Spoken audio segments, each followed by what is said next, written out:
नमस्कार दोस्तों, दूरदृष्टि आईएएस के इस प्लेटफॉर्म में आपका स्वागत है। अभी 2-3 दिन पहले मैंने सेंट्रल बजट 22-23 को अभी एक वीडियो बनाया था उस पे, और मुझे काफ़ी सपोर्ट मिला। काफ़ी लोगों ने उसकी को शेयर किया उसको और लाइक्स दिए। सो उसी से मैं मोटिवेट होकर मैंने अभी उत्तराखंड पीसेस से रिलेटेड उत्तराखंड पीसेस का बजट बनाने के लिए मैंने ये वीडियो बनाया हुआ है। और ये वीडियो फिर से बहुत ही प्रिसाइज़ है। आप पूरे बजट को पहले मैंने सोचा कि स्पीच पे बनाऊं, फिर मुझे लगा कि काफ़ी पुराना भी हो चुका है ये, but exam point of view से जो अभी 2-3 महीने बाद होने हैं उसके लिए बहुत ही यूज़फुल है। सो मैंने सारे इसके पॉइंट्स जितने भी हैं और कि जिससे क्वेश्चन बन सकते हैं, जिससे क्वेश्चन पूछे जा सकते हैं, वो मैंने सारे नोट डाउन किए। तो इसके लिए मैंने लगभग सारे यूट्यूब चैनल देखे हैं, पूरी स्पीच पढ़ी हुई है, और उसके बाद एनालिसिस करते हुए एग्ज़ाम पॉइंट ऑफ व्यू से लास्ट ईयर क्वेश्चन एनालिसिस करने के बाद मुझे जो लगा कि जो इम्पोर्टेंट सेक्टर है जिससे क्वेश्चन पूछे जाते हैं उसको मैंने यहाँ पे मेंशन किया हुआ है। और तो इस वीडियो को देखने के बाद आपको ये बहुत ही इजी और बहुत ही टू द पॉइंट लगेगा, कि आपको ये लगेगा कि एग्ज़ाम पॉइंट ऑफ व्यू से ये बहुत ही बेनिफिशियल है। सो आप इस बजट को अच्छे से देखिए, और उससे पहले मैं आपसे रिक्वेस्ट करूंगा कि शेयर और सब्सक्राइब कीजिए मेरे चैनल को, क्योंकि उसके बाद आप कहीं ना कहीं फिर बजट में खोने वाले हैं, ऐसा मेरा विश्वास है। सो शेयर, सब्सक्राइब और लाइक कीजिए, क्योंकि आपका सपोर्ट ही मेरा मोटिवेशन है। आप ही मेरे चैनल के ब्रांड एम्बेसडर हो, जितने भी जो मेरे सब्सक्राइबर्स हैं, जो मेरे व्यूवर्स हैं। सो प्लीज़ आपकी ये ड्यूटी बनती है कि ज़्यादा से ज़्यादा लोगों में ये पहुंचाइए। और मैं फिर से बोलता हूँ कि मैंने एडिटिंग पार्ट पे ये बहुत ही डेकोरेशन करने की कोशिश नहीं की है।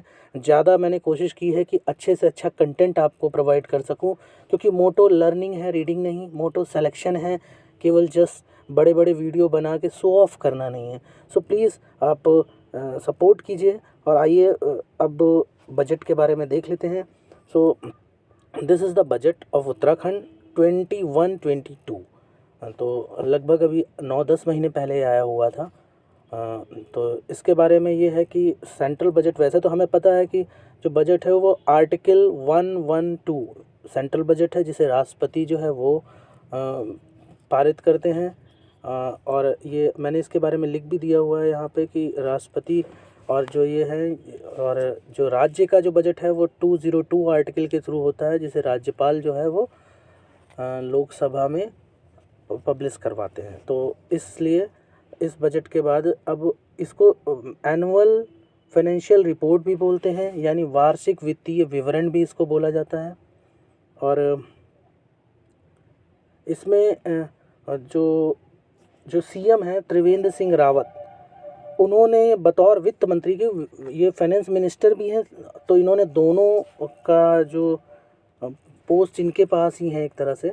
तो इन्होंने इस सरकार का, वैसे इस सरकार में सीएम चेंज हुए हैं अभी रिसेंटली ही। अब आप देख सकते हो ये अनस्टेबिलिटी है कि क्या है, कि 3 चेंज हुए हैं इसमें जल्दी से ही। त्रिवेंद्र सिंह रावत जिसमें कि अभी हैं, तो इन्होंने, त्रिवेंद्र सिंह रावत जी ने जो बजट पेश किया है, ये गवर्नमेंट का तो 5th है, पर ये त्रिवेंद्र सिंह रावत जी का 2nd है।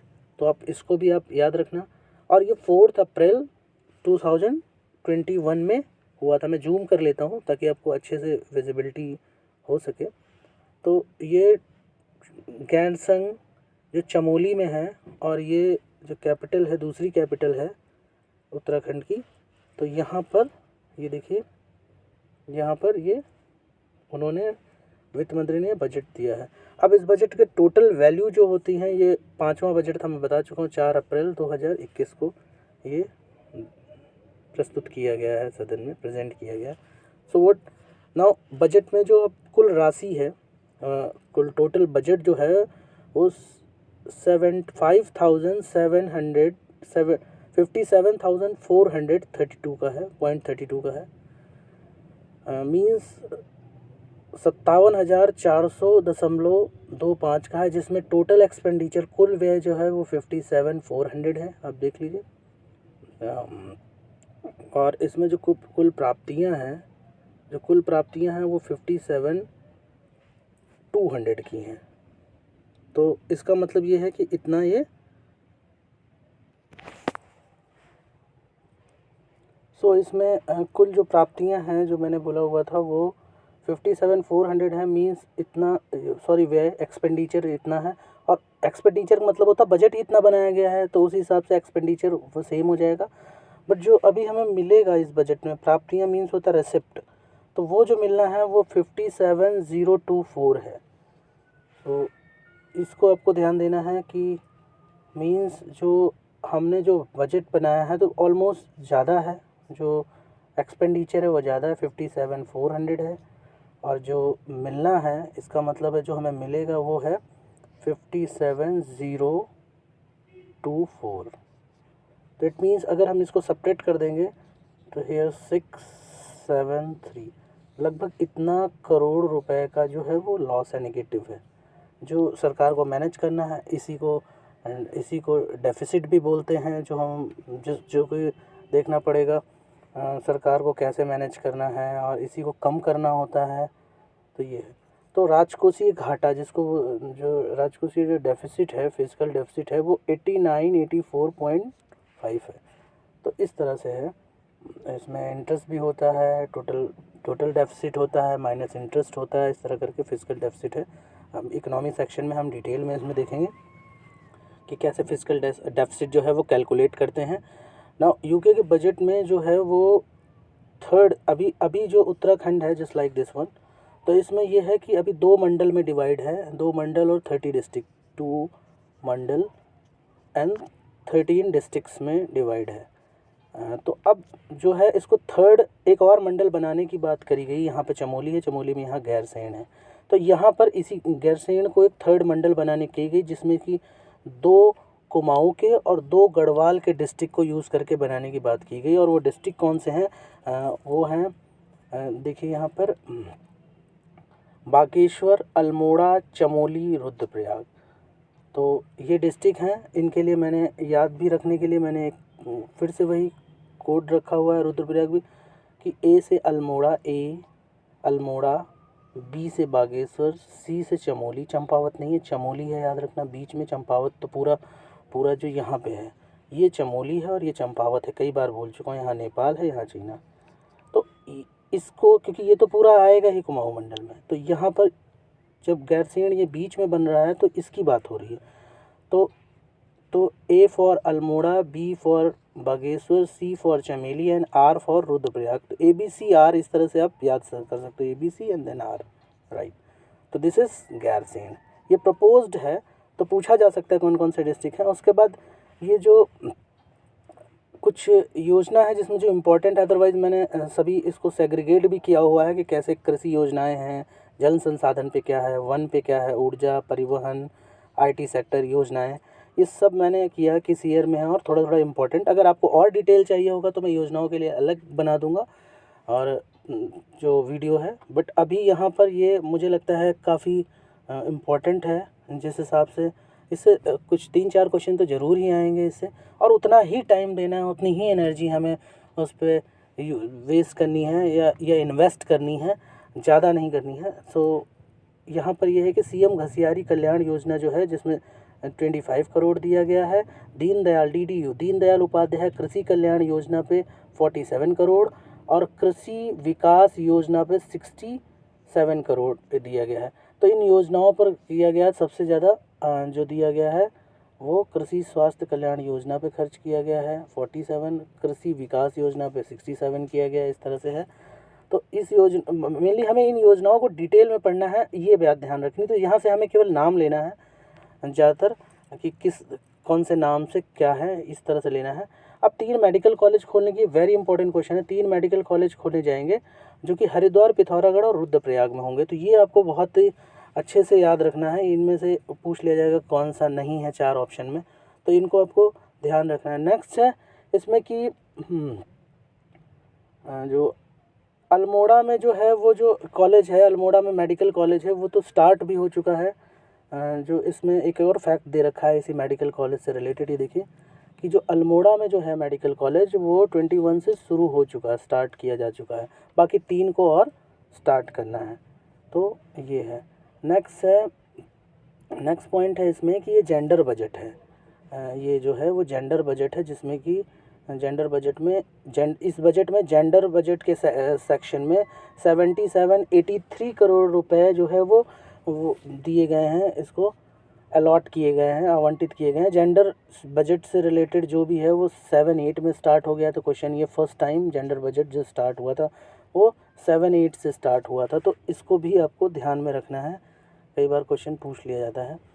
नेक्स्ट है और पूछा भी गया है, नेक्स्ट है सबसे ज़्यादा जो है वो रुपीज़ जो है वो कहाँ से आता है और कहाँ कैसे जाता है, मीन्स कैसे एक्सपेंड होता है और कैसे अर्न किया जाता है, तो जो रिसिप्ट होता है। तो इसमें ये है कि केंद्र सरकार जो सहायता देती है वो 36% है।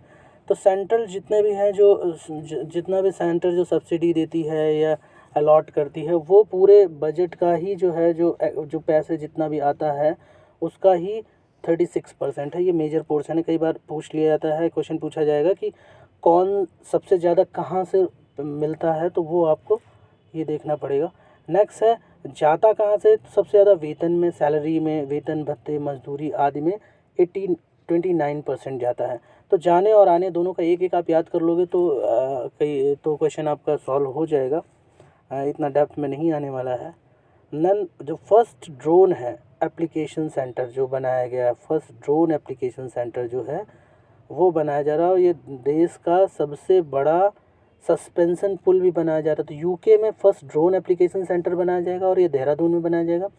और सबसे बड़ा सस्पेंशन जो पुल है वो भी बनाया जा रहा है और वो पुल जो बनाया गया है वो डोबरा चांटी यानी टिहरी झील में बनाया गया है। ये आपको ध्यान रखना है कि डोबरा चांटी इज़ द प्लेस, तो टिहरी झील में ये बनाया गया है। इस तरह से आपको इसके बारे में भी देखना है। नेक्स्ट है इसमें कि ऋषिकेश में कर्णपुर रेलवे परियोजना, चार धाम परियोजना जो बनाई जा रही है, केदारनाथ धाम पुनर्निर्माण परियोजना जो बनाई जा रही है, देहरादून को स्मार्ट सिटी बनाया जा रहा है। ये सारी मेन पॉइंट्स हैं जिनको आपको ध्यान में रखना है।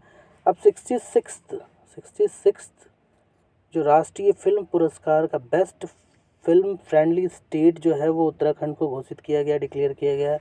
तो एक ये भी पॉइंट है, बहुत इंपॉर्टेंट है, तो इसको भी आपको याद रखना है। नेक्स्ट है मुनि की रेती में कैलाश ग्रेट के समीप गंगा नदी पर जानकी सेतु का निर्माण किया जाए। एक फैक्ट्स हैं, इनमें से डायरेक्ट क्वेश्चन पूछा जा सकता है, इसलिए आप जल्दी जल्दी से इनको देख सकते हो। उसके बाद उत्तराखंड में कृषि कर्मण प्रशंसा पुरस्कार मिल चुका है उत्तराखंड स्टेट को ही। दूसरा है ई गवर्नेंस हिमालयी राज्यों में प्रयाग का जो है वो फर्स्ट पोजीशन मिली है, रुद्रप्रयाग को मिली है, तो ये भी एक फैक्ट है। अब योजनाओं पर आ जाते हैं कि कृषि से संबंधित योजनाएं जो हैं तो उसको देख लेते हैं। तो इसमें है फिश कियास्क योजना।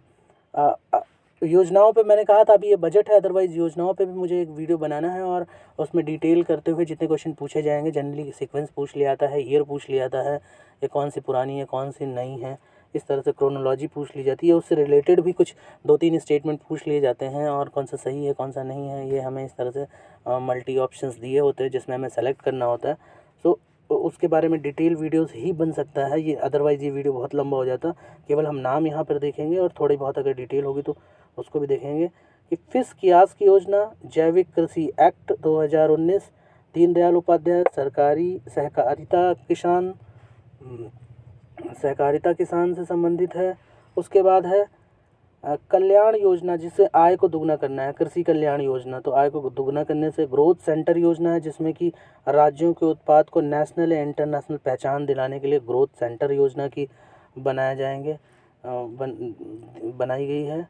और उसके बाद सीएम राज्य कृषि विकास योजना की बात करी गई है, सीएम। और नर्सरी एक्ट एवं सरलीकृत एकीकृत आदर्श ग्राम, ये कुछ योजनाएं हैं जो कृषि से रिलेटेड हैं। इसी तरीके से जल संसाधन से रिलेटेड जो हैं उनके बारे में देख लेते हैं। तो उनमें जो है वो सौंग पेयजल परियोजना जो है वो देहरादून से डायरेक्ट पूछ लिया जाएगा कहाँ पर है, तो सौंग पेयजल परियोजना जो देहरादून में है। सूर्यधार झील जो है ये भी देहरादून में है, इसको भी जल संसाधन से रिलेटेड इस पे भी जोर दिया जाएगा या आवंटित किया गया है। पेरी अर्बन योजना जो है वो देहरादून, हरिद्वार, टिहरी और उधम सिंह नगर, नैनीताल, इन पेरी अर्बन जो योजना है वो किन किन डिस्ट्रिक्ट में है? देहरादून, हरिद्वार, टिहरी और नैनीताल और उधम सिंह नगर। तो इसमें है, तो इस तरह से आप ये क्वेश्चन भी पूछा सकता है किन किन डिस्ट्रिक्ट में है, क्या है। इसी तरीके से पर्यावरण जो से रिलेटेड, वन और पर्यावरण से रिलेटेड जो कुछ जो मेन पॉइंट्स हैं जो बजट में दिए गए हैं या जिन पे जोर दिया जाएगा, दैट इज़ कैंपा, जायका और नमामि गंगे आदि परियोजना पर 20,000 हेक्टेयर वृक्षारोपण किया जाएगा, ये बात कही गई है। मेडिकल डिवाइस पार्क जो है काशीपुर में मेडिकल डिवाइस पार्क जो है वो बनाया जाएगा, और काशीपुर में एरोमा पार्क और फार्मा पार्क सिटी बनाई जाएगी, और सेला कोई फार्मा सिटी बनाई जाएगी। तो ये सारी चीज़ें तो अगर पूछ लिया जाता जैसे कि एरोमा पार्क कहाँ बनेगा, तो या एरोमा पार्क और फार्मा पार्क कहाँ बनेगा, तो काशीपुर में बनना है, मेडिकल पार्क भी बनना है, और या फिर सेलाई कोई में फार्मा प्लांट बनना है, फार्मा सिटी उसको बनाया जाएगा, इस तरह से है। नाउ एनर्जी सेक्टर यानी कि ऊर्जा के क्षेत्र में जो है उसमें भी कुछ बातें बजट में बोली गई हैं, जिसमें से ये है कि 120 मेगावाट की व्यास जल विद्युत परियोजना पे बात की गई है, उनकी उस पर जोर देना है। किसाऊ, आराकोट और त्यूनी ग्लासू जल परियोजना पे बात की गई थी। ये किसाऊ जल परियोजना, आराकोट, ट्यूनी और त्यूनी प्लासू जल परियोजना, इनकी बात कही गई है। ये कि ये अब हमें इसमें भी डिटेल में देखना पड़ेगा कि ये किस नदियों पे है, क्या है, अदरवाइज़ ये इन परियोजनाओं को भी हमें देखना है। दीनदयाल उपाध्याय ग्राम ज्योति योजना, इंटीग्रेटेड पावर डेवलपमेंट स्कीम और सीएम सौर स्वरोजगार योजना, ये ऊर्जा के क्षेत्र में ही है, जिसमें सौर के ऊपर सूर्य ऊर्जा को देखा गया है, और ये power integrated power development scheme के बारे में बताया गया, दीनदयाल उपाध्याय ज्योति योजना के बारे में, तो ये भी हमें देखना है। अब ट्रांसपोर्ट से रिलेटेड जो है उसमें है इंटीग्रेटेड लेन, सभी लेन को जो है वो इंटीग्रेटेड लेन बनाना है, उसके बारे में बात की गई है। ऑल वेदर रोड प्रोजेक्ट जो है वो 540 किलोमीटर्स, इसकी बात की गई है, और उसके बाद किया गया है ग्रीन टेक्नोलॉजी से रोड का जो है कंस्ट्रक्शन करना है, रोड का निर्माण करना है, तो इसकी बात कही गई है। जॉली ग्रांट जो है से टिहरी, जॉली ग्रांट जो है वो देहरादून में है, तो एयरपोर्ट है, तो जॉली ग्रांट से जो है वो टिहरी व श्रीनगर से, जॉली ग्रांट से टिहरी और श्रीनगर से गोचर रेल रीजनल स्थानीय एयर कनेक्टिविटी की बात कही गई, रीजनल एयर कनेक्टिविटी की बात कही गई है। चौखुटिया हवाई पट्टी की बात करी गई है कि बनवाना है उसको, और पंतनगर ग्रीनफील्ड एयरपोर्ट बनना है, पंतनगर में बनना है ग्रीनफील्ड एयरपोर्ट, और देहरादून से मसूरी जो है वर्ल्ड 5th लॉन्गेस्ट रोप वे बनना है।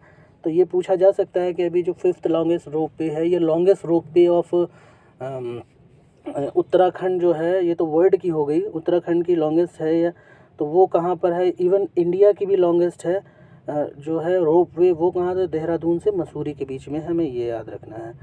और उत्तराखंड में कहाँ ग्रीनफील्ड एयरपोर्ट बनाया जा रहा है, तो वो पंतनगर में बनाया जा रहा है, तो ये सारे फैक्ट्स हैं। अब आईटी सेक्टर के क्षेत्र में देखिए, आईटी सेक्टर में क्या हुआ है कि स्टेट डेवलपमेंट सेंटर जो है उस 2019 में बनाया गया था, तो उस पर कुछ एलोकेट किया गया है कुछ बजट। उसके बाद कम्युनिकेशन, क्योंकि मैं ये कह रहा हूँ कुछ एलोकेट किया गया, इट मींस वो फैक्चुअल नॉलेज नहीं पूछी जाएगी, किस किस क्षेत्र में कौन कौन से हैं, हमें योजनाओं पे डिटेल देखना है, तो कितना पैसा क्या है, ये बहुत ही कम, सबसे ज़्यादा सबसे कम, ज़्यादा ज़्यादा पूछ लिया जाता है। कम्युनिकेशन सर्विस सेंटर में से 662 पंचायत को जोड़ना है, ये कॉमन सर्विस सेंटर से जोड़ना है, तो ये भी है। महाविद्यालय प्रत्येक विकास खंड में बनवाना है, तो इसके बारे में भी बात की गई है कि महाविद्यालय जो है वो बनवाना है, देखिए। और ट्रैक एंड ट्रेस प्रणाली, यानी मदिरा की जो तस्करी को रोकना है, जो अल्कोहल है, इन सबको किसी न किसी तरीके से रोकना है, तो इसके लिए ट्रैक एंड ट्रेस पैटर्न को यूज़ किया गया। क्वेश्चन यही पूछ लेंगे कि ट्रैक एंड ट्रेस पैटर्न जो है उत्तराखंड में जो है वो किससे रिलेटेड है, तो आपको बताना पड़ेगा कि ये जो मदिरा तस्करी से रिलेटेड है, लिक्विड को रोकना है, तो इस वजह से। अब योजनाएं जो जितनी भी हैं उसके बारे में है कि योजनाएं में सीएम हुनर हाट, इसको थोड़ा सा और जूम कर लेता हूँ मैं, इसमें ये है